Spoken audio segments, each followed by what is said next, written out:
കോഴിക്കോട് ജില്ലയിലെ ചിക്കൻ വ്യാപാരികൾ സമരത്തിലേക്ക് കടക്കാൻ പോവുകയാണ്. എന്താണ് വിഷയം? കടകളിലെ കോഴി മാലിന്യം നീക്കാൻ സംവിധാനമില്ല എന്നാണ് ഇവർ ആരോപിക്കുന്നത്. ലൈസൻസ് പുതുക്കി നൽകാത്തത് മൂലം ഫ്രഷ് കട്ട് അറവ് മാലിന്യ കേന്ദ്രം മാലിന്യം ശേഖരിക്കുന്നത് ഭാഗികമായി നിർത്തിയതാണ് ഈ പ്രതിസന്ധിക്കെല്ലാം കാരണം. മാലിന്യം പുഴുവരിക്കാൻ തുടങ്ങിയതോടെ കടകൾ പലതും പൂട്ടിപ്പോയി. ജില്ലാ ഭരണകൂടം ഇടപെടണം എന്നാണ് വ്യാപാരികൾ ആവശ്യപ്പെടുന്നത്. കോഴിക്കടകളിൽ നിന്നും മാലിന്യം ശേഖരിക്കാത്തതാണ് നിലവിലെ പ്രതിസന്ധിക്ക് കാരണം. താമരശ്ശേരിയിലെ ഫ്രഷ് കട്ട് അറവ് മാലിന്യ സംസ്കരണ കേന്ദ്രവുമായാണ് വ്യാപാരികൾ കരാറിൽ ഒപ്പുവെച്ചിരിക്കുന്നത്.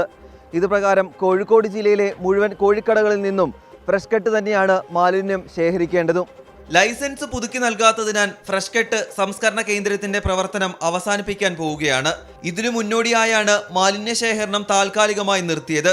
ജില്ലയിലെ 2000-ലധികം കോഴിക്കടകളുടെ പ്രവർത്തനം ഇതോടെ പ്രതിസന്ധിയിലായി. മാലിന്യം പുഴുവരിക്കാൻ തുടങ്ങിയതോടെ കടകളിൽ രൂക്ഷമായ ദുർഗന്ധവുമാണ്. കോഴിക്കോട് കോർപ്പറേഷൻ പരിധിയിൽ മാത്രം 100-ലധികം കടകൾ അടഞ്ഞുകിടക്കുകയാണ്. പെരുന്നാൾ അടുപ്പിച്ചിട്ട് കോഴി വേസ്റ്റ് ഒരു കടയിൽ നിന്ന് നീക്കം ചെയ്തിട്ടില്ല. 2000-ഓളം കടകൾ ഇവിടെ കോഴിക്കോട് ജില്ലയിലുണ്ട്. ഇത് പെരുന്നാൾ അടുപ്പിച്ചിട്ടെന്ന് പറഞ്ഞാൽ പെരുന്നാളിൻ്റെ ഒരു മാസം മുമ്പ്, അത് നോമ്പ് തുടങ്ങുന്നതിന് മുമ്പ് തുടങ്ങിയ പ്രയാസമാണ്. ഒരു കടയിൽ നിന്നും, അതായത് ഇപ്പോൾ 3 ദിവസം 4 ദിവസം കൂടുമ്പോഴാണ് വേസ്റ്റ് വണ്ടി വരുന്നത്. നിരവധി കടകൾ പൂട്ടിക്കെടുക്കുകയാണ്. കാരണം ആർക്കും ധൈര്യപ്പെട്ടിട്ട് കോഴി കച്ചവടം ചെയ്യാൻ കഴിയാത്തൊരവസ്ഥയാണ് ഇപ്പോൾ നിലവിൽ നടന്നുകൊണ്ടിരിക്കുന്നത്. ഒരു മാസം മുമ്പ് വരെ എല്ലാ ദിവസവും കടകളിലെത്തി കോഴി മാലിന്യം ശേഖരിച്ചിരുന്നു. എന്നാൽ ഇപ്പോൾ 3-4 ദിവസങ്ങൾ കൂടുമ്പോൾ മാത്രമാണ് സംഭരണത്തിനെത്തുന്നത്. 100 ടൺ വരെ കോഴി മാലിന്യം ജില്ലയിൽ സാധാരണ സമയത്ത് ഉണ്ടാവുന്നുണ്ട്. ഉത്സവ സീസണിൽ ഇത് 200 ടൺ വരെയാകുമെന്നും വ്യാപാരികൾ പറയുന്നു. നിലവിലെ പ്രതിസന്ധി പരിഹരിക്കാൻ 2 നിർദ്ദേശങ്ങളാണ് വ്യാപാരികൾ മുന്നോട്ട് വയ്ക്കുന്നത്. ഒന്നെങ്കിൽ കോഴിക്കോട് ജില്ലയിൽ കൂടുതൽ മാലിന്യ സംസ്കരണ കേന്ദ്രങ്ങൾക്ക് അനുമതി നൽകണം, അല്ലെങ്കിൽ മറ്റു ജില്ലകളിലുള്ള മാലിന്യ സംസ്കരണ കേന്ദ്രങ്ങൾക്ക് കോഴിക്കോടെത്തി മാലിന്യം ശേഖരിക്കാൻ അവസരമൊരുക്കണം.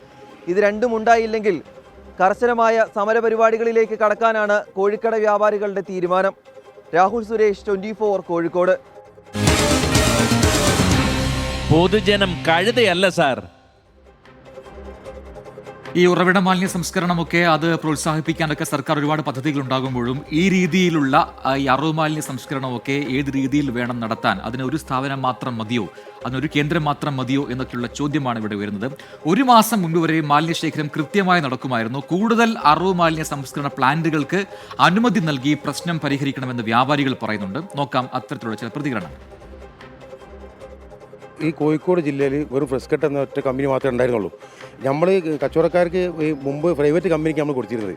ആ ഒരു പ്രതിസന്ധി മാറാൻ വേണ്ടിയിട്ടാണ് എന്താക്കിയത്, ജില്ലാ ഭരണകൂടവും പിന്നെ എല്ലാവരും കൂടിയിട്ടാണ് ഇങ്ങനെ, പഞ്ചായത്ത് മുനിസിപ്പാലിറ്റി കോർപ്പറേഷനെ കൂടിയാണ് ഇങ്ങനെ ചെയ്യണമെന്ന് പറയും. നമ്മൾ ഈ 2 കൈ നീട്ടി സ്വീകരിച്ചാണ്, 100% വരെ സപ്പോർട്ട് ചെയ്തതാണ്. പക്ഷേ ഇവർ പറഞ്ഞ വാക്ക് പാലിക്കുന്നില്ല. വേസ്റ്റ് കടയിൽ നിന്ന് നീങ്ങാതെ ഇപ്പോൾ പാലാ മേഖലയിലൊക്കെ കട അടച്ചിട്ടില്ല. 3-4 കടകളൊക്കെ അടച്ചിട്ടില്ല. എൻ്റെ കടയിൽ നിന്ന് ഇപ്പോൾ വേസ്റ്റ് കൊണ്ടുപോയിട്ട് 3 ദിവസം പോരെ, പെരുന്നാളിൻ്റെ അന്ന് രാത്രി വന്ന് പോയതാണ്.